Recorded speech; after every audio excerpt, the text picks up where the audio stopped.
Good morning, millennials.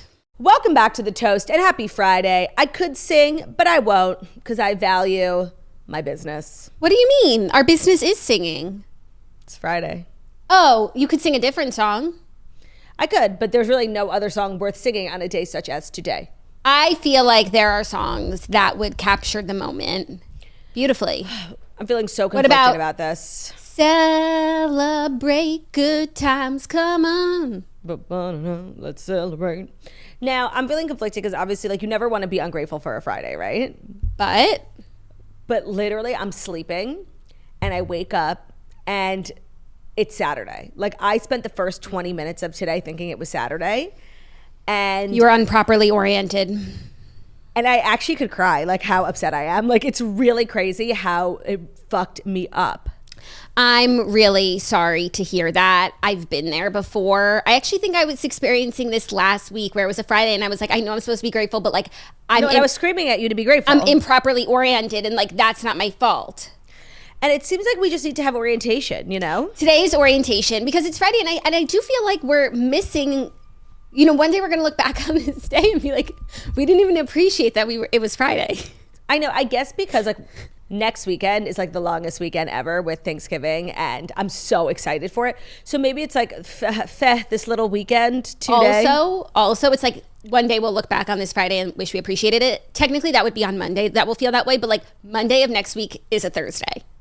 Okay, it's also really important to note, like one day we will look back on today and this is totally separate, but we're going to be like, oh my God, we were so skinny. And like, I'm just sitting here thinking like how fat I am. So that's important too. That's true.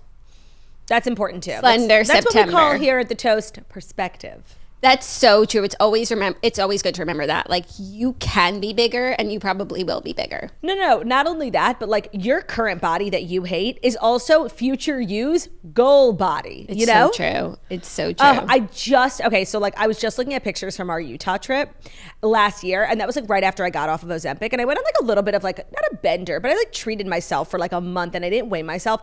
And then I had weighed myself and I had gained 4 pounds and I was so upset. I was like, everybody's looking, they can see the 4 pounds on me. And I just remember like hating my body. And I just was looking at a video of me singing to the kids in Utah and I'm perfect looking. Like I'm so mad and I didn't even enjoy it. It's true. Oh my God. So that's just womanhood. That is womanhood. Enjoy today. Nay, it's personhood. Enjoy what we have. And it is true that this is like our last full week until 2 weeks from now. But it's just our last full week for tomorrow. We have so much goodness coming up, like so much goodness on the horizon, and it's Friday. Like we don't even have to convince ourselves. Like next week is the best week of the year. It's the best week of the year. I'm seeing Wicked. I'm seeing the Thanksgiving Day parade. I'm so excited for my Thanksgiving plans, even though we're not spending Thanksgiving together. And you would think like, oh, it's the best week of the year. The following week's going to be hard because it's not the best week of the year. But then next week, we're together. It's Gizno in Hollywood, Florida. We're performing at the Hard Rock Seminole Casino Stadium, not stadium, arena. And it's going to be amazing. You know, we haven't really bragged about it yet, and that's be annoying, but if there's like a toaster in your life, I feel like this time of year, like to get your friend like toasty, something toast related for Christmas, we actually have a lot of options. Obviously, merch is always good, but tickets to Gizno, that's a great gift if you're in the Florida area.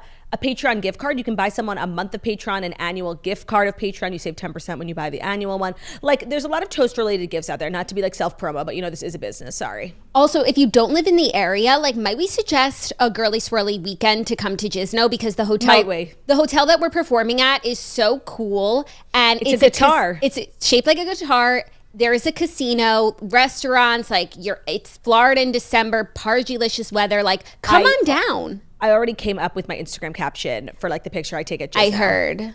Yeah, because I was thinking, one of my favorite Taylor lyrics like to ruminate on these days is, lost the game of chance, what are the chances? And I'm like, oh, that's actually a good caption for like a swirly who goes to Vegas. And I put it on my Instagram. I was like, listen, I can't go to Vegas anytime soon. I'm not going to be in like partying it up at a casino. So if one of you wants this caption, you can have it. And then everybody was like, Turdy, Gizno was at a casino. And I totally forgotten. So I take it back. You can't use my caption. That's what I'm using. Yeah. I'm going to be using, I don't know, something about There's the jizz. so many. Something about the jizz. I think you got a little jizz on your leg. That's a good caption. I got a little jizz in my heart. Yeah. Jackie jizzed all over my heart. Right? And we're going to jizz all over your hearts at Just Know Holiday Spectacular. Jackie, it's going to be a jizz fest. If we ever do like a show with an opener or something, like more than one performer, it'll be Jizz Fest. We'll just make Margot or Olivia come out and like talk for 5 minutes so we can call it Jizz Fest. So Just Know Holiday Spectacular, December 8th, Hard Rock Casino. Get your tickets. You are not going to want to miss this. It's kind of like the talk of the town. I'm also really excited to come stay at your house because I know you've been shopping a lot at Home Goods and I feel like there's new things waiting for me. Like there's new things to see.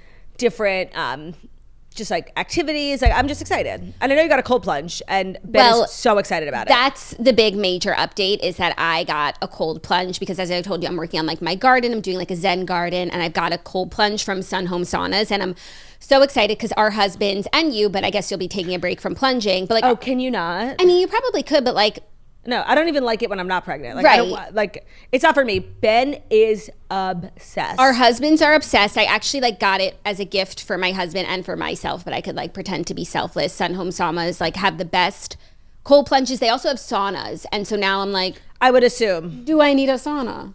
I would assume that Sun Home Sauna also makes saunas. Yeah, no, they're the best in class. They actually gave me a code to share with everyone. Code is the toast for $300 off. If you want to gift someone a sauna or a cold plunge this holiday season. I feel like you reach a certain level in like your content creator career when you get a cold plunge in your house. Like it's giving the boss sticks. Like, yeah. I got to put like Shannon has one. My hair up in my claw clip. Just do like a morning plunge. By the way, it's really a great way to start your day. I actually asked Dr. Fox about it, like what he thinks of like the science behind it. He said personally that's not something he engages in, but he understands like, you know, the benefits. And Ben was like really trying to get him. I'm like, Ben, he's a doctor, please. Like Ben was like, no, you got to try it, Dr. Fox. No, the benefits are just like, they're so obvious, you know, like it's just an obvious good thing for your body, like the natural adrenaline, all of it. So I'm really I'm kind of like maybe going to be a new person once I start like my daily plunge before the toast. Yeah, once she gets her garden up and running, her cold plunge and her sauna set up, it is over for you bitches. But the thing is, like, the cold plunge is right around the corner. We just have to, like, plug it in. The garden, like, okay, we're not going to have fresh herbs for a while, okay? It's moving slowly. That's actually really... But the plunge is here, and I'm going to have it plugged in for Ben for when he comes. It's not very clean of you. You're not serving your family fresh herbs. Yikes. So here's the thing. It's not even about cleanliness. The store-bought herbs are fine. The issue is when I buy herbs, I don't use them and they go bad. And when I need herbs, I don't have herbs. So I do need herbs off the vine. I just do. I have a problem with herbs. I'm glad we brought this up. Because Ben loves herbs. Like he is always buying, and he goes to the grocery store and he puts them all in one, like, you know, of the plastic bags. And if I'm ever using herbs, which like I'm not, so this problem doesn't happen to me a lot, how one is supposed to differentiate one herb from another when they're not in packaging or anything, they're just all thrown in a bag. That's why if you have a little garden and you could put like little signs like where you put the leaves, that actually I understand because all herbs look the same. Like you want to tell me you know the difference between rosemary and thyme? No, you don't. Well, there's two ways to know. One, you could smell them. I wouldn't know the difference. A smell check. Also, my grocery store like has a bundle of herbs that you could buy, or you could buy like a little package. Yeah, but the package, like that's really not fresh. Oh, you think? No, I think it's fresh. They go bad in like 2 seconds. And then also it's like if you really want to preserve your herbs, like put them in a sealed container. I get targeted with that guy. Do you ever see that guy on Instagram? He's like, here's how to store your herbs, and then like how to take one herb, plant it in a little planter, and you could have rosemary forever. No, I've never seen him. Yeah, I'm always like saving his videos. Ask me how many times I've gone back to to never return. You know what I think of when I think of like the classic herbs? I wonder if you're gonna guess. I feel like you're not.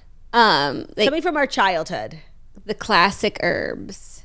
Like when you think of parsley, sage, rosemary. Well, now when I think of parsley, I think of Taylor Swift. No, one of the songs we learned to play, like Jackie and I were in piano lessons, like from the day we were born, like till we were 16. Like seriously, some of the worst days of my life. And the classic song, I feel like we all learned it at first, was Scarborough Fair. Are you going to Scarborough Fair? Parsley, sage, rosemary, and thyme.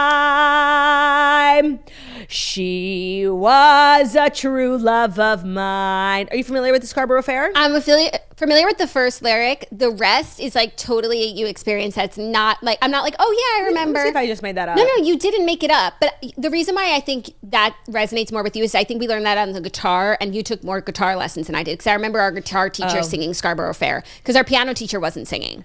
And by the way, do you know that Scarborough Fair is a traditional English ballad? It's like what they used to sing like on a boat, you know, like a sea shanty. Yeah, a sea shanty. Oh my God, I know a sea shanty. I'm literally so cultured. That is seriously so funny. And I can see our guitar teacher singing that song. Okay, and I also got the words wrong. Where are you going to Scarborough Fair? Savory sage, Jackie, savory sage, rosemary and thyme. Mine was better, parsley sage. Yeah, throw an extra herb. But the thing about sea shanties is that they evolve, right? Yeah. They're kind of like they're spoken word. It changes. Spoken word. Yeah. Yeah. Do you want to know? I did something crazy last night. Crack? Actually crazier. Meth. I feel like when I watch something really random on TV that's like you never would expect me to watch. It's the craziest thing she could do. Seriously so crazy. You want to know what I watched last night? Porn. Kind of close. Tell me lies. No, I watched the Ashley Madison documentary. Very Have close. you heard about it? I have. I've almost started it on Netflix a couple of times, but it's a tough sell to Ben. He's like, what? No. Like, don't watch it with your husband. It would be like weird to do that. You'd give him ideas. It's like kind of, because in the beginning they're like making the case that like infidelity is, it's just nothing. It'll save your relationship. And then actually it's good for them to watch because they could see how like you'll regret the day you ever did. That's so funny. I'm almost through with the third and final episode and I'm really enjoying it. I remember when it happened and it was a big deal, but like it was the biggest deal. And also, who do you think of when you think of the Ashley Madison scandal? Like who's the person that comes to mind? Kristen Takeman. 100%. And I'm like, they keep talking about how like, oh, celebrities and powerful people. By the way, that was the craziest part. People sifting through the clients. Claudia, there are a couple other names that they shared that I didn't remember. Hit me. Snooki's husband.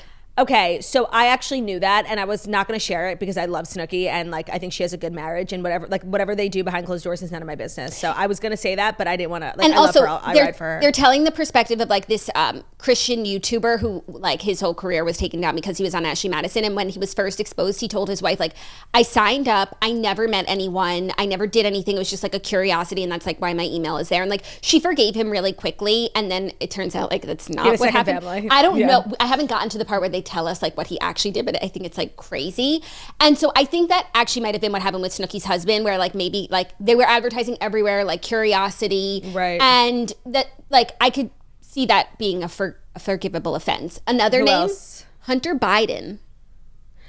I feel like on the list of things, it's like really not a big deal. Like I saw a video of him with like a gun and like a crack den. Like I was obsessed. Like and a booty got hole. got a party with Hunter.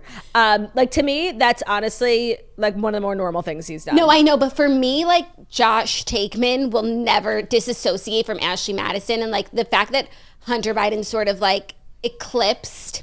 Well, maybe if Josh Takeman was like doing crack with prostitutes and like holding guns at the same time, that wouldn't be the craziest thing that he's ever done. But like, it's he was also just like a family man. Like it was, and she was on TV at that time. So I understand why he got more flack than Hunter Biden. Honestly, like I really took the fall for the whole thing, for the entire thing. 37 million users, and I only remember Kristen Takeman's husband. Oh my God, that's like actually not funny. They had like little kids, but they're still together though, yeah? Anyone else? I actually don't know. I don't think so. Those were like the names that I knew. And then there were some people, someone was like a state prosecutor. There were 15 million .mil and .gov email addresses.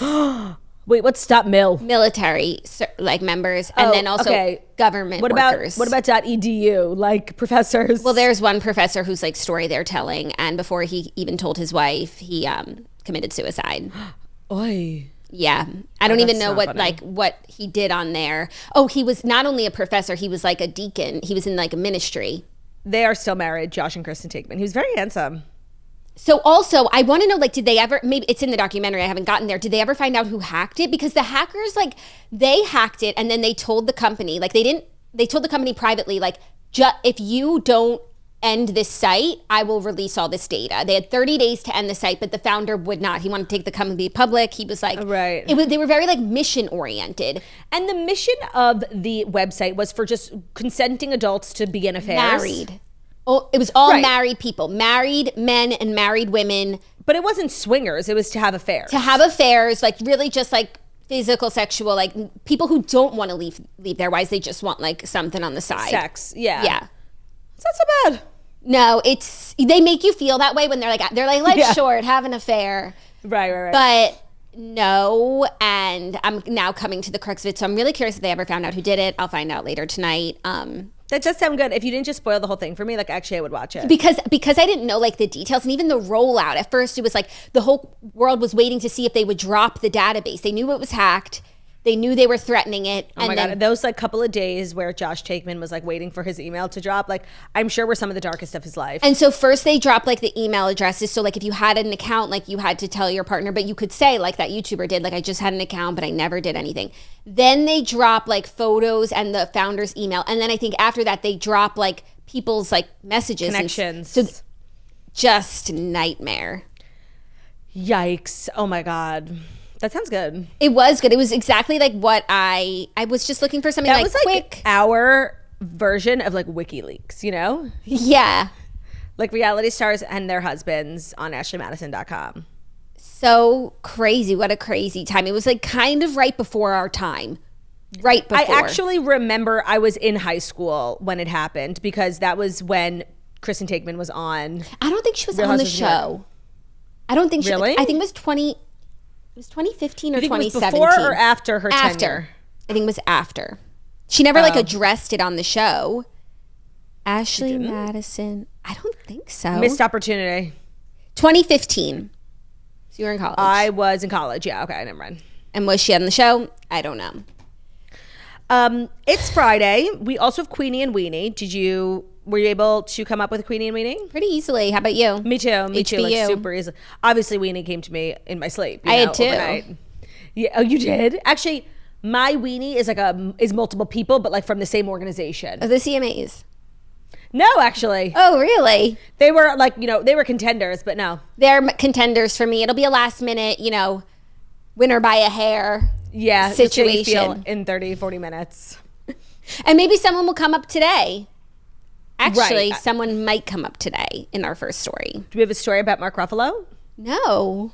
Are we supposed to? No, but if someone's coming up as a weenie, the odds are it's Mark Ruffalo. No, he's like an emergency lever. When all else fails, on a down week. Mark Ruffalo.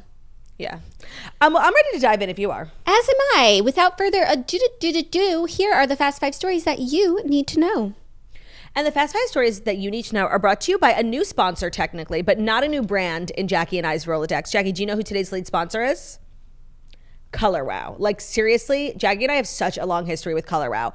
One time, a Color Wow spokesperson, Chris Appleton, came on the toast, and Jackie and I had some of the ugliest hair on the planet, and he like literally read us to filth and gave us a couple of tips. And I have used every single Color Wow product that he recommended and then some ever since. It is my go-to. If I need something for my hair, whether it's hairspray, whether it's heat protector, whether it's like a pomade, I always get from Color Wow. It's a female-founded, family-owned business with over 100 major beauty awards. You've definitely heard of their super viral frizz and humidity fighter. It's called the Dream Coat. Whenever I do my own blowouts, which is like twice a week, if I do not have my Dream Coat, my blowout is horrible. It is the best thing. I douse my hair in it. It helps with heat protection. It helps with frizz.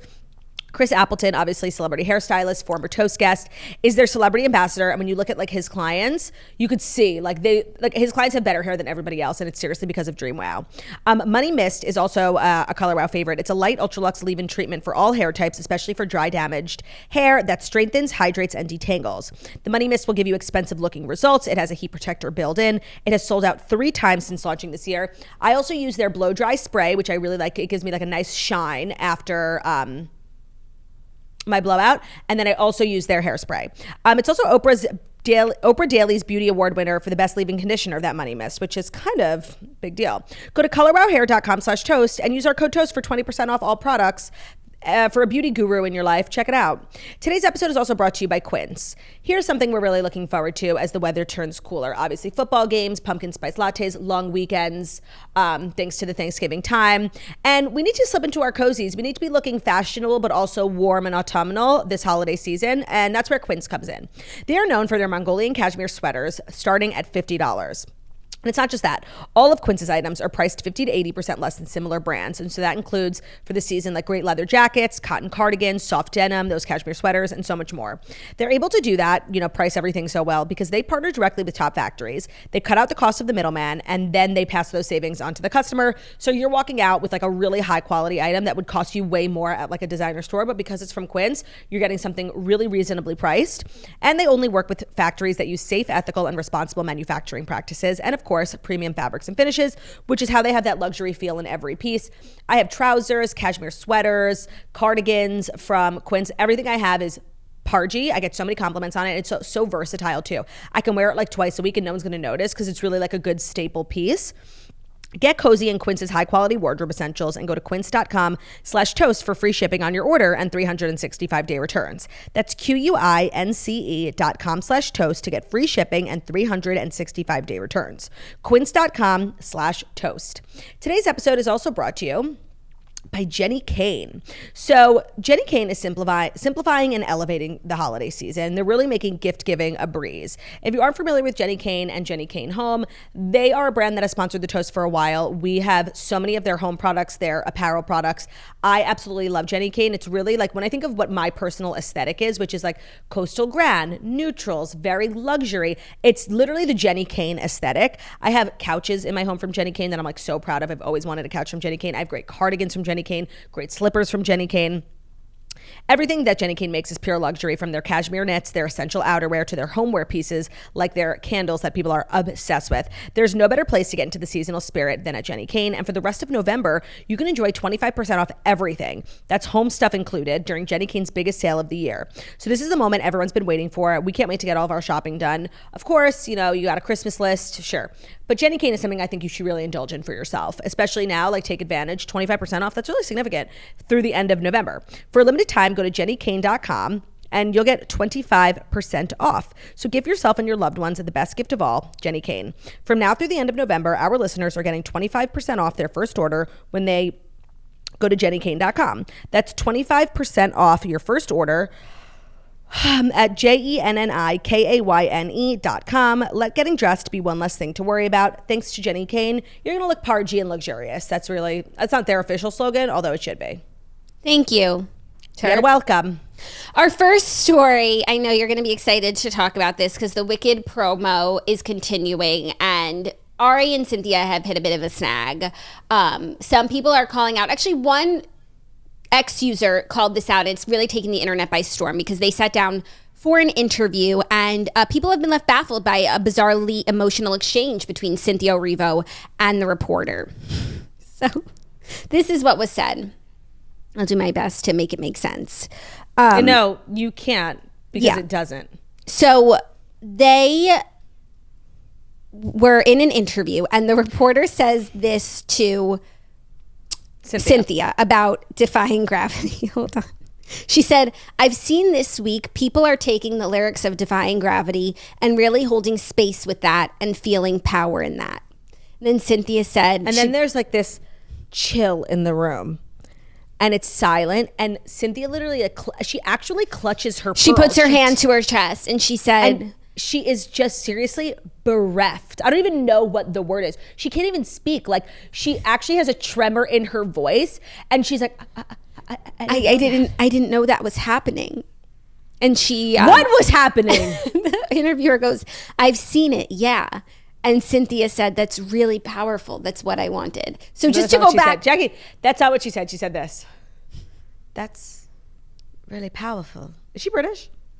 I guess so. Yeah, she is, right? That's really powerful. And then she goes, seriously? Like she sounded like a 3-year-old. That's exactly what I wanted. And just to go back to exactly what she wanted, I'm just going to read the original line. Yeah, right. I've seen this week people are taking the lyrics of Defying Gravity and really holding space with that and feeling power in that.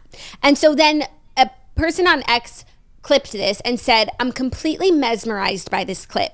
It's almost like they're speaking a language I don't understand. I can't catch the sense of it for a single moment.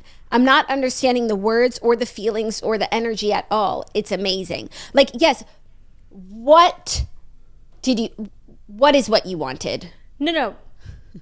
There is no verb. Like, there's no action in what the interview said. And by the way, it's so important to know, Defying Gravity is a song sung by a witch who's like escaping on her broom. Like, it's not a relatable song. Like, I seriously, theater people, and this is really for me emblematic of how insufferable theater people are and how seriously they take themselves. And I'm actually getting annoyed because this is really making me like hate the movie. And I'm sorry, Ariana's guilty too. Like, the both of them, like the level of then drama. She's like holding her hand, holding their hand, clutching. And this is like the 10th interview where they've cried. Like, and they have not once, in my opinion, cried over something that was worth crying over. Like, I actually am getting annoyed with these two. Yeah, I can't watch the interviews. It's like way too emotional over, like, it's a movie. Like, about a witch. Yeah, come on. She was a witch. Her sister was a witch. But what I like about this, it's like, I feel like she actually asked that or said that statement to like the perfect person. Because imagine if you said that to someone that was like, me. What? No, imagine like you seriously said to, Brian Cox, the dad from Succession. Yes. Brian, I see that people are taking a lot of the lines from the final episode of Succession and holding space for them. With that. And feeling power. And finding power. Feeling power. He would literally be like, fuck off. Like, I actually can't. And I think that it's reflective of the culture of like theater kids and how seriously they take themselves. And like at the end of the day, it's a real, and I'm so excited for the movie. I've heard it is incredible. It's really, really, really, really like of the utmost importance that we all just collectively take a minute to remember that like this is a fake fictional movie that takes place in a fictional land, and it has like little people and witches. Like, it's not real. Yeah, and I think it's good. Like, I see that this is a referendum on theater kids, but for me, like, it's a referendum on the way that we speak, and things have gotten to a tipping point. Like, this is the ultimate word salad. Yeah. And I feel like people have been getting away with saying things like that don't mean anything, and we're calling it out. And I like that, and I think we need more of that. I like that too, because that is what you've been saying for a while. Like, the way people talk has completely lost its meaning, and it's just like word salads, and these words don't even, like, these phrases, holding space. And we've been like making fun of holding space for so long, and like now I'm trying to, like, now you guys see why, because it's a meaningless phrase that's taking the meaning out of language. And I actually think that these two, with their like insane marketing, are actually starting to negatively impact the film. Yeah. And I started to feel that like a week ago. But this really obviously crosses a new line for me, a boundary that I personally can't get past. But I think that it would be in the best interest of the film and the budget and the movie ratings if everybody just went home now. Yeah, but you know what? It's like, it's crazy. We'll look back on this as like this marketing period. It's like kind of like Bradley Cooper Barbie. and Lady Gaga pretending they're in love, or like when two people fall in love on the set of a movie, like that they, market that. This is some sort of like press strategy for the movie, like marketing this like best friendship, like, but to an emotional, like, insane degree. Yeah. And I think in the beginning it was really strong because like it's really like when two main characters are like in a relationship from a movie, and it's like, oh, well, you could feel the love. So it's like, oh, we are feeling the love. I'm feeling the love. But like this has become psychotic. Of course, no. And at its core, at the beginning of like them, they had said that they were only doing press together, that they really did not want to fall into that sort of like stereotypical Hollywood trap where like two leading ladies, divas, hate each other, and like they worked really hard on their friendship. And I actually really liked the whole concept of like them being so supportive of one another, being like true best friends, doing all press together, so it's not like somebody has one moment and the other person doesn't. There's really two stars of this film, and I think that was like actually a really nice thing that they did. They have taken it to such a psychotic, unwell level. Like, I don't even give a fuck anymore. I wish they hated each other. Yeah. I said it. And also, it's actually like two main characters did fall in love in the movie, but you can't market that, can ya? Ethan and Ari. Right. I saw Gayle King was interviewing Cynthia Erivo, and she like brought up obviously like the poster, and like Gayle, who is literally the opposite of chronically offline, if you will. She didn't even know what she was asking. She was like, and so the poster? And Cynthia was like, I actually probably felt like really awkward. She probably felt really silly in that moment. She's like talking to Gayle King. And she goes, that was just like a human moment. I'm like, okay, is that what we're calling it? I like that. A human moment. Yeah, that's like when you're like you like fucked up. Human moment. I like that. Anyways, the movie is out. I do hear it's amazing. I hear there's like big spoiler things. Yeah. I'm trying really hard. Like, I like that they released it a week before Thanksgiving, so like the sooner the better, but I wanted to see it on Thanksgiving, like, because I have the whole week off, and I'm actively avoiding spoilers, and I'll be so annoyed if I spoil something for myself. Yeah, so hopefully this is coming to an end soon. The bad news is that there is part 2 coming out next year. So like this time next year, we'll be having the same conversation. Oh God, I forgot about Maybe that. by then they'll get into a fight and they'll give us something new to talk about. Yeah, we need to all like collectively start planting seeds to make Ariana and Cynthia hate each other. Because they can't keep doing this. No, it's not sustainable for the culture. Also, they've been like doing this duo press junket like since the Met Gala. They walk the carpet together, and Olympics. We have another movie in a year. So like, are they gonna just spend the next? They're gonna spend the next year. No, I feel like they're gonna go to Met Gala again. Like they're just gonna keep doing this for a whole year. Well, I've had enough. Just not, if anyone cares. Like, I don't know if they do. I've had enough. I had checked out. I watched a couple of stuff in the beginning, like Q. Ari doesn't really do a lot of talking. It's like, so I watched some of the podcasts and like the lie detector thing. And then I jumped back in on this, and it's enough. It's too much. Diana. Are you ready for our next story? Mm-hmm. Some crazy Jussie Justice news. Oh my God, this is the story that never dies. Jussie Smollett's. Smollett? Jussie Smollett, I think, yeah. What do we call? What's his name? We call him Jussie Sommelier because that's what Dave Chappelle called him. His name is Jussie Smollett. Okay. But we've like LARPed him so many times. Yeah, I'm like, what's his actual name? And I'm looking at it. Jussie Smollett. No, I think it's Jussie Smollett. No, I don't think you're making him French. Like, it's Smollett. Maybe Dave Chappelle made him Smollett. He said Jussie Sommelier. He made him Juicy Smollett. Yeah. Yeah. Seriously, one of the best Dave Chappelle jokes on the planet. Jussie Smollett's conviction overturned in an alleged hate crime hoax. So I have to read the whole thing because it's like, that sounds like he got off the hook. Oh, it makes it seem like it wasn't a hoax. He really was victim of a hate crime. But no, his conviction in the alleged hate crime hoax was overturned on Thursday by the Illinois Supreme Court. So Jussie was convicted in December 2021 of 5 felony counts of disorderly conduct for allegedly staging a hate crime against himself in 2019 and was sentenced to 150 days in county jail plus 30 months of probation and $130K in restitution. This came after the original charges against him were dropped in March 2019, but the case was picked back up when the state conducted an independent inquiry with a special prosecutor. In December 2023, a state appellate court rejected his bid for an appeal, and it was ruled that he would have to complete his full sentence, 6 days of which he served, before being freed pending appeal. Earlier this year, the Illinois Supreme Court agreed to hear his appeal.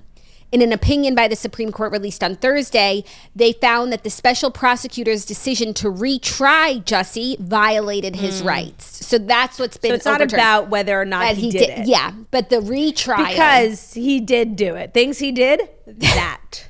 This is MAGA country. Things he did that he put out like a statement, or there was a statement of his, like a video of him, like, adamantly saying how he didn't do it. He's so embarrassing. Like, seriously. If you guys haven't seen the Dave Chappelle, this is MAGA country, you absolutely have to go watch it. It is the funniest and also like the realest breakdown of what happened. And I seriously, he's such a freak. He also needs to stop like appealing. Because it's back in the news. Yeah, and like maybe there was a world in which if he had just like shut up and like did the crime, did the time, moved 6 days. 6 days. But no, and now I feel the need to this doesn't mean that they're saying he didn't do it. They're saying like the way in which he was tried violated his rights on the retrial. Yeah, this is like a legal loophole. A legal loophole. His conviction was overturned, asterisk. Yeah. His conviction was overturned due to some bad legal advice, not due to the fact that he is innocent. Correct. I guess that was too long of a headline because when I saw this, I was shocked. I'm like, wait, is there new evidence? Like, was he actually, because what he said happened to him was so horrible that like, if there's any world in which it happened, like it's atrocious, but literally it didn't happen. It's so crazy. That was such a crazy time. And to be honest, like he's an actor, like the role of a lifetime for him, because he will to his grave he will say that this happened to me. Like he will never, he has committed, he's method acting for life. But it's so crazy. Like the guys literally said, like, that's our friend and he paid us and here's the check stub. Jackie, there's literally the check. Hi, I'm Jussie. And literally there was a memo to fake beat me up.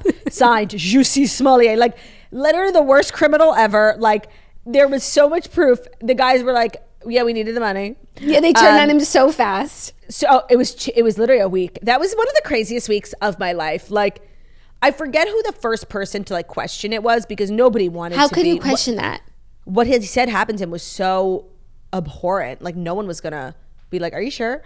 But then it became like abundantly clear, like so much wasn't adding up. We were doing the toast. Like we were in our old studio. That was so crazy. So crazy. And when you like, the more I think about it, I haven't sat with it in a while. That like, I don't know, things maybe like were petering out in his career. Like maybe like it was But they weren't, Jackie. He was on Empire. Remember that show? Maybe he wanted to be bigger than that. And so he's like sitting there thinking like, how can I make a moment for Jussie's self? Victim. And he calls his friends to beat him up. Outside of Subway. And then I remember the prosecutor was like, so you left your apartment at 2 a.m. to go to Subway? Like, and it was like in the snow. Yeah. It was like 3 degrees in the middle of Chicago. You went to Subway, like not even near your apartment in the middle of the night. Why? Right. No, freak of the century. I do respect his commitment. Like he can't ever admit that he did that shit. Like, but why couldn't he say it was a human moment? Yeah. Why didn't he say, what were you doing at Subway? Oh, I was holding space for the lyrics of Defying Gravity. I was eating fresh. It was also a bad moment for Subway. Like everyone involved was just like getting taken down by Jussie Smollett. It's so true. And so we just need to like remind you that this doesn't change what he did. Yeah. This doesn't change reality. This is just legalese. Yeah, Jussie being juicy. Juice gonna juice. The juice ain't worth the squeeze, you know? Are you ready for our next story? I am. Cara Delevingne is talking about how she took Taylor Swift on a wild ride while living together after a really horrible breakup of Cara's. So the model described what it was like to be the pop star's roommate while speaking to Nikki Glaser for an interview magazine Q&A published on Thursday. She said, I was going through a really horrible breakup and she let me live with her. She explained without naming which ex it was that she had broken up from. So it doesn't matter. It doesn't the context matter. Of the story. Like, but I don't know. I'm just curious. Yeah. Anyway, she said, we're very different people. She's very homely because she looked after me so well. But we got into some, not trouble, but I definitely took her for a bit of a wild ride. Just to get her to blush would be great. She also described the Lurd as one of the funniest people, saying, the thing about Taylor, though, is I've seen her do a speech at someone's wedding before, and it was a roast. She's one of the funniest, most clever people. Anyone could roast her easily, but at the same time, she could fuck everyone up so hard. I guess this is the first time I'm actually like sitting back and thinking what unlikely friends these two are. Uh-huh. Like, Cara is such like a bad gal. I mean, we all have seen that photo of the bag of Coke flying out of her hands. Like, she's such a party girl. She's like a really... what's the word I'm looking for? Like a rowdy, loud party. And Taylor's so the opposite. She like sews with her cats and makes baked home goods and wakes up at 6 a.m. and goes to work. Like, so the fact that these two are friends, I'm just now like for the first time realizing like how odd it is. Yeah. And I could seriously never imagine them living together. Like, I feel like Cara's room would be like covered in like eyeliner, like a pantyhose tornado on the floor.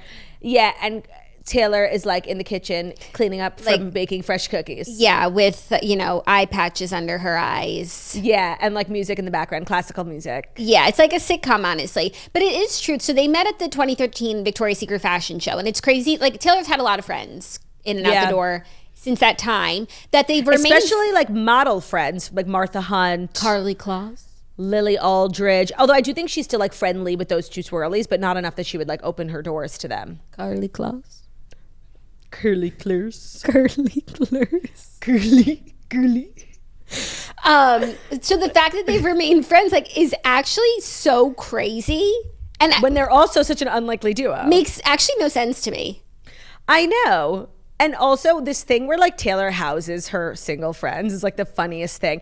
I when I had read this, I thought like Taylor lent her like her London flat. Yeah. Not that they were like physically in the same place. I thought she would do what she did with Sophie Turner when Sophie needed a place to live.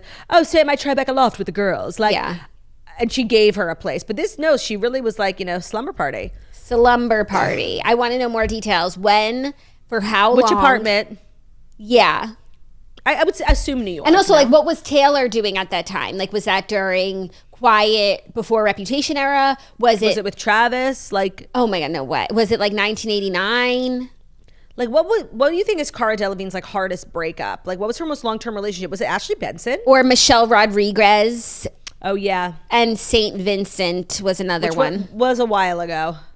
Yeah, maybe Ashley Benson, but that was like kind of recent. But that was a long relationship. Like, yeah. So that I think is where you would like need to live with a friend. Yeah. To be a fly on the wall. To be the housekeeper who comes in and cleans up. Like that's what I want to know. Are you ready for our next story? Number 4. Yeah. Jason Kelce will be hosting a late night talk show for ESPN. Jason is joining the ranks of late night hosts as ESPN's newest frontman of They Call It Late Night with Jason Kelce, set to premiere in 2025. The Super Bowl champ announced his new gig during an appearance on Jimmy Kimmel Live yesterday, saying the Philadelphia-based late night talk show will debut in January. He said, "I've loved late night shows. I've always loved them. I remember sleepovers watching Conan with my friends." You sound like Claudia. He said, "We're going to have a bunch of guys up there, legends of the game, friends that I played the game with, coaches, celebrities. The hour-long show will tape on 5 consecutive Friday nights, kickstarting January 3rd. The date coincides with the last week of NFL's regular season and the playoffs." He said it's going to be a celebration. Okay, I have something to say because I did see Jimmy Kimmel interviewing Jason Kelce, and I don't think I've ever watched Jimmy Kimmel, so this was like my first foray into his interview style. And You're much more of a Fallon girl. I am. And last night watching this was proof. I need Jimmy Kimmel to respectfully shut the fuck up. Oh my God, I've never seen somebody, and I know this is like coming from me, but this is why I don't interview guests that much. He did not stop talking over Jason Kelce. Like, he was asking him, like, what do you get for Taylor and Travis for Christmas? This clip. Oh my God, shut up. Why do you ask a question if you don't let the person answer? Shut up. No, when it's like he's talking about Taylor uninterrupted, like, give him the runway just to let him talk. I don't know if he was like overexcited, like that he's a big Jason Kelce fan, or this is how he interviews people. But the fact that this man has a career is just like further proof that like in late night, all you need to be is like unfunny and a man. Like that's all it takes to be like a late night legend. He was bothering the absolute fuck out of me. So I couldn't even focus on the story at hand. I was just focusing on Jimmy Kimmel's like lack of talent, which was distracting and because it's huge. But then, now I can think about the story. I like this. I just am like a little worried about Jason Kelce. Like overexposure, but also like, doing a weekly podcast, like you don't want to run out of things to talk about. You don't want to start telling the same stories. Like I just worry a little bit. That's it. I agree. However, I think so far we're still copacetic because like talking with your swirly brother once a week is one vibe. And then when he's doing his late night show, it's going to be about other people. It's going to be about the game. It's going to be hopefully he doesn't take a book out of Jimmy Kimmel's interviewing skills and he lets his interviewers talk. That's true. It's going to be about the guests. It's going to be like all-stars, celebrities. So I think he'll be able to like turn the spotlight more onto others and just be a conduit where we can have a fun evening filled with football, which is what I'm looking for. I feel like ESPN's like slate of programming isn't like the best. I feel like they have a couple of shows. People love Stephen A. Smith, but I don't feel like they have like a million like amazing. Do you think I would have said they're the best in sports? No. Yeah, but I mean like talent-based shows that people tune into every week. You just put on ESPN when you want to watch sports. No. Zach's show, Mike and Mike. What's that on? You don't even know their names. PTI. And I had never heard of them. PTI show. Let's see where it's on. He watches that every day, and he watches Colin Cowherd. Yeah, that one I know. Colin, yeah. Which I don't like. PTI's on ESPN. Colin Cowherd is on... I don't even know how I would find this. Where is he? I just don't feel like they have enough stars. Fox Sports Radio. I don't know. I just feel like they need more like glitz and glam when it comes to like stars having shows on their network. And I think that this is a good idea for them. I think this is a good idea. Yeah. Like they had briefly tried to work with Barstool, yeah. like, and it like the whole thing like ended. They couldn't take the heat after one fucking day, which was like a good idea for them to work with them initially, and then they like seriously buckled under the pressure. It was so lame. So they've kind of like failed in this department repeatedly, except for like a few core people. So I think that this is a great idea. Yeah, I think so too. I'm holding space for it. I'm feeling. What am I doing? Holding space and feeling the power in it. No, Jackie, what am I doing right now? Holding space for the lyrics of Defying Gravity. Yes, very good. A lot of people are doing that right now, actually. Oh my God, that's just what I wanted. Our fifth and final story is for the girlies. Is brought to you by Minky Couture. Oh, you're going to want Minky Couture for this fifth and final story. A lot of people are like, Claudia and Jackie, you're obsessed with Minky Couture. How could it be so much better than a regular blanket? I get great blankets, at my local store. And then they interact with a Minky Couture. They either see one in real life, they purchase one for themselves, and then they understand why we've been going on in the way why that we won't shut up about it. These blankets are so soft. They are so luxurious. It's literally like living on a cloud. So Minky Couture is the creator of the original Hugs blanket, which is a stretchy, plush, and double-sided blanket that really hugs you back. I have never had a blanket that comes even close to my Minky Couture. I have started to sleep, because it's my throw blanket, but I've started to sleep with just my Minky Couture, not even under my own comforter. It is so warm, and I love the Hugs one. The stretchy factor makes it really easy to make your bed, and my bed always ends up looking really chic. Obviously, we love Minky Couture because their products are amazing, but also they're a female-owned business. It was started by a mother who just wanted to provide luxurious comfort to her daughter. Now they have a ton of different products. They also have kids blankets, which I know your kids love and are the perfect size for a crate, if anybody cares. So for a dog crate, it's also the perfect size. But for a crib, it's the perfect size. It's so cute. They come in little designs, one with little rocket chips, animals, alphabet. It's just next level. They're also really passionate about giving back to the community. So they've donated over 30,000 mini Minkies to NICUs across the country every year. It is the best blanket. Visit softminkyblankets.com. Use our code TOAST at checkout for 50% off all full priced blankets. That's softminkyblankets.com. Use code TOAST for 50% off all full price blankets. Everyone was using my code because I did an ad with them a couple of weeks ago, and people were just overjoyed about it. So don't miss out. Code TOAST for half off. Today's episode is also brought to you by First Aid Beauty. So First Aid Beauty's Ultra Repair Cream really, really works. If you are looking for more out of a daily moisturizer, when the seasons change, your skin can get crusty, it can get musty. When it's cold, it gets hard. You get maybe an eczema flare up. Check out First Aid Beauty's Ultra Repair Cream. It's powered by barrier-building colloidal oatmeal. It hydrates to repair the skin's surface 2 times faster, and it transforms the skin from dry and damaged to visibly strong and healthy in just 7 days. First Aid Beauty is a brand that I feel is fully Toast approved. So whenever I need something that they make, I will go. I love their face wash, and their Ultra Repair Cream is their best seller. I think it's the best moisturizer to use under your makeup. Sometimes your makeup's not laying well. It might be because you didn't do proper skincare before, but some moisturizers leave a greasy feel. Some can clog your pores. No, the First Aid Beauty Ultra Repair Cream is the perfect moisturizer to wear under your makeup. It absorbs into your skin. It's not greasy. There's no film, and it really, really hydrates without clogging your pores. Plus, it's cruelty-free, vegan, fragrance-free, and it's safe for sensitive skin. So we all know that you'll love First Aid Beauty's Ultra Repair Cream as much as we do. So order some today and pick up a few extra for the holidays. Such a fabulous stocking stuffer. We've got a great deal for you too. Order exclusively through our link and you'll get 20% off your first purchase. So it's firstaidbeauty.com/toast. Use our promo code TOAST. First Aid Beauty is spelled first AIDbeauty.com/toast. Don't wait. Get 20% off now with our promo code TOAST at firstaidbeauty.com/toast. Today's episode is also brought to you by Etsy. Etsy knows what kind of holiday gifting reactions that you're looking for this year. You're looking for squeals of delight, happy tears, spontaneously written songs of joy, right? Well, to get reactions like those, you need to make sure everyone on your list feels heard with handmade, handpicked, and designed gifts from small shops on Etsy. And Etsy makes it so simple to find original items that will make whoever you're shopping for feel extra special. So shop Etsy this holiday season for personalized jewelry, custom artwork, cozy style items, vintage pieces, and home decor to celebrate all of your favorite people and their specific kind of special. Etsy is such a fabulous place for gifts because really it's so personal. I know you just got a sourdough, a bread cutting board that had it was custom. Somebody got it for you from Etsy. How special did that feel upon receiving? It was so special to receive. I love it so much. It was so thoughtful, and they just have the most beautiful wares for home, for cozy. It's so creative, and it's very sentimental. I also think a nice life hack for the holidays, because I feel like holiday time you need a lot of stationery.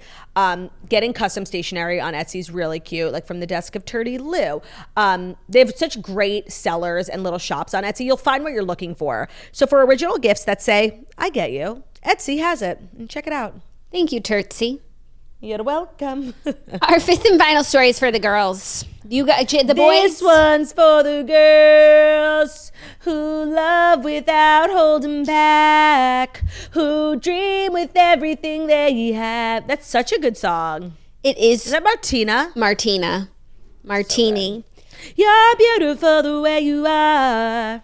The boys have Jason Kelce. The girls have Molly-Mae. She is getting a Prime Video docuseries following her breakup with Tommy Fury. So UK reality star Molly-Mae Hague is set to star in her own docuseries following the breakdown of her relationship with boxer Tommy Fury.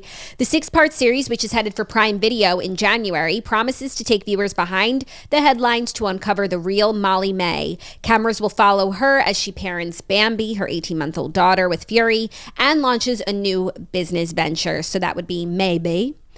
Molly and Fury were the it couple of their generation, with fans devastated when they broke up.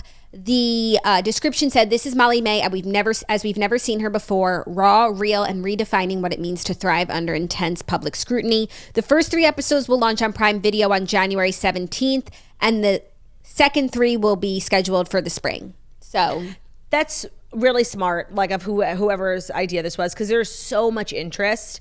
And even without like the scandal, she was such a deeply like sought after person. People love to see her life even in the boring times. Yeah. And so now to have given her a docuseries when there is so much going on, and there's even like a higher level of like intrigue with her personal life, it's really brilliant. And I think that like overall this is like such a terrible thing that he did to her, but I think she will end up like kind of almost like a little bit like Ariana Madix, like so much better because of it. Yeah.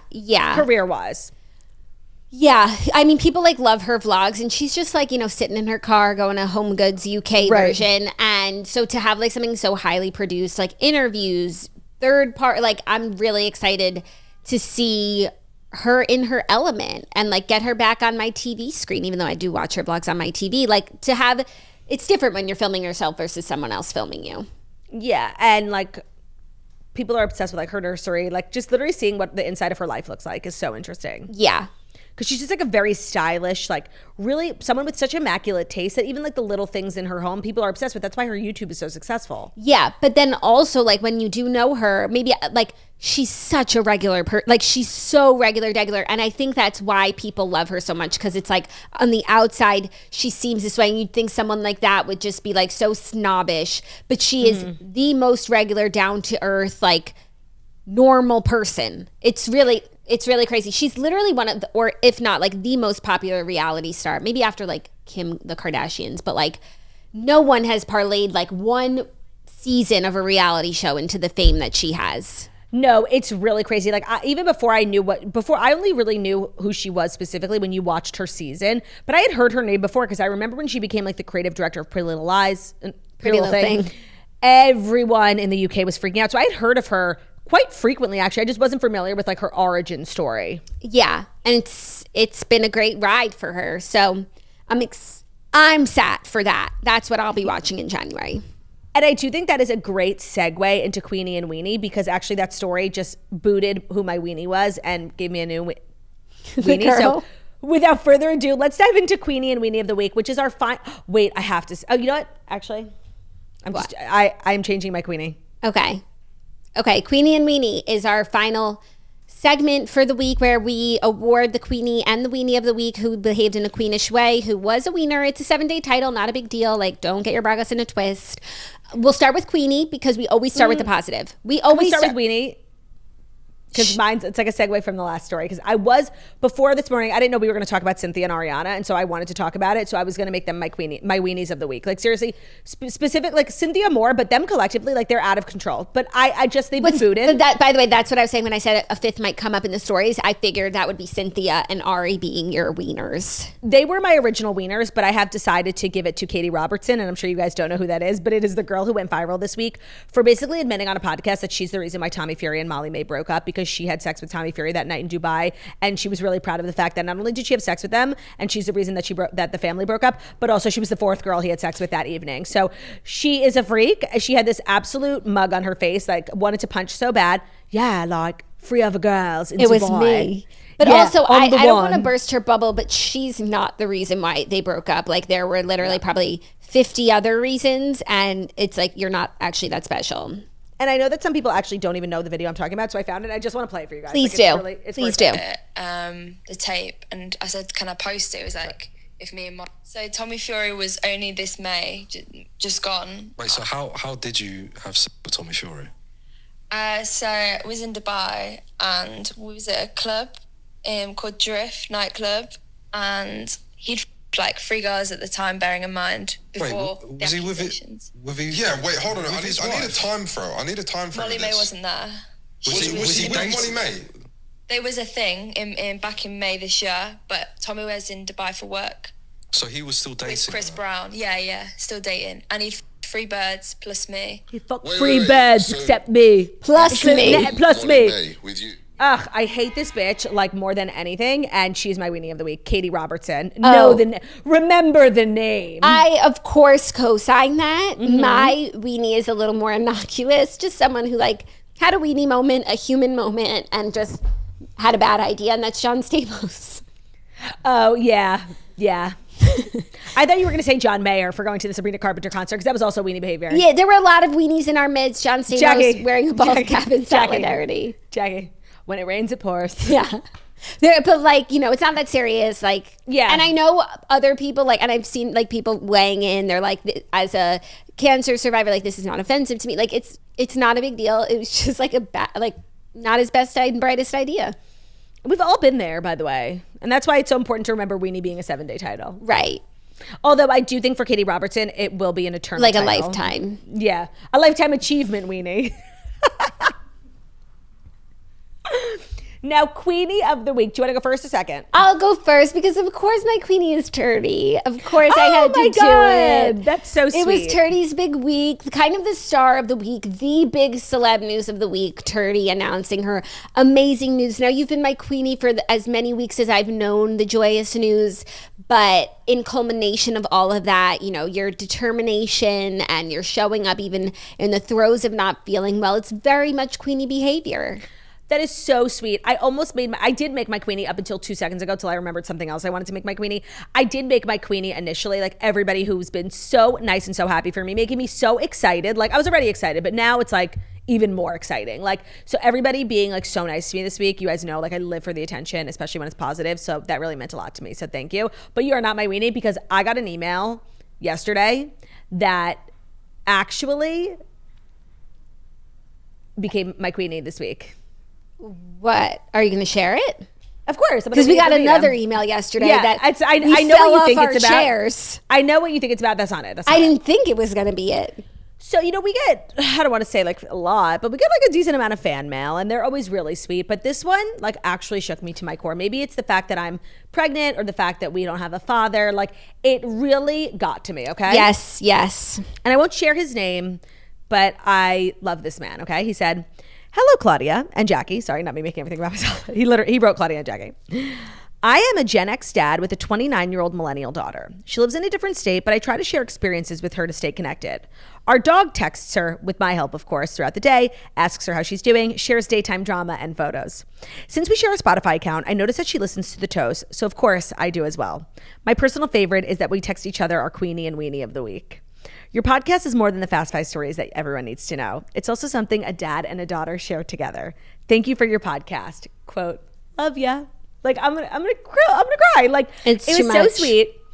I literally wrote him back and I was like, "Oh my God, you just made my whole life. I love you so much." I never heard back from him, but hopefully he hears this. Hopefully he hears this and knows that his note meant a lot to us. Because I know he's checking in on a Friday because he loves Queenie and Weenie of the week. So, and to know that he's the Queenie, I was like actually so overcome with emotion. It was the sweetest thing ever. No, that's emotional. Plus you're pregnant. Speaking of, did you see that Volvo commercial that has everyone I've been crying? sent it quite a lot, and I'm actually like, I watched it for a couple of seconds, and I needed a break. Like, I haven't sat, like, I wasn't ready to take on that type of emotion. I didn't make it all the way through because it was just like too much. I'm like, why am I crying at a car commercial? Like when she said she was worried about going to like doing well in class, I'm like, I'm out of here.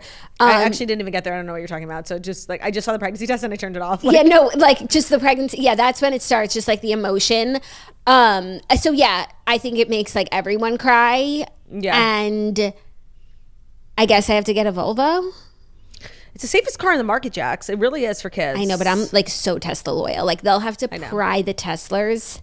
I want all three. I want them X, Y, and Z. Like I actually was thinking about it this morning as I was driving. Like, where am I going from here? You know, Jerry's waiting for an answer on what kind of car I want next. I haven't made a decision. Who the hell is Jerry? Oh, the guy, the Tesla. He's my sales associate at Tesla.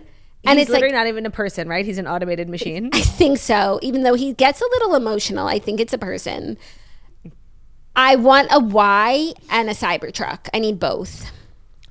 Well, I want lunch. What are you going to have? I don't know. The world is... I'm meeting Satchel for lunch, so I'll have to wait like a little bit before I can eat all. Cratchel? Yeah, I'm having lunch with Cratchel. Not a big deal. Oh my! Just like having lunch, a big lunch with Cratch. Big lunch with the big exec. Yeah. Oh my gosh! What's the occasion? Friday. Sisterhood. Cratch was avail. I asked her if she wanted to have lunch, figuring be like, no, I can't, and she was like, sure. Cratch was avail. You never hear those words. You never hear those words. Cratch's availability is nil usually. Oh my God! Send my love to Cratch, will you? I will. I'll send you pics of us at lunch. I'll take like a couple of sneaky shots of Cratch. You guys, that's our show. Thanks for a great week. Thank you so much for listening to the Toast and Monday Morning Show, where we deliver the fast 5 stories you need to know every Monday through Friday on YouTube. So we're funny today. If you're listening, if you're watching this on YouTube, please feel free to subscribe and give this video a thumbs up. We're also available as a podcast anywhere podcasts can be found. So it's Spotify, it's Stitcher, Public Radio, iHeartRadio, Castbox, all the places where we listen to podcasts. Find us a Toast 5-star review and a beautiful sounding weekly. Talented we are. Have an amazing day, and we'll see you on Monday. Love ya. Excuse. Love ya. Sorry. Bye.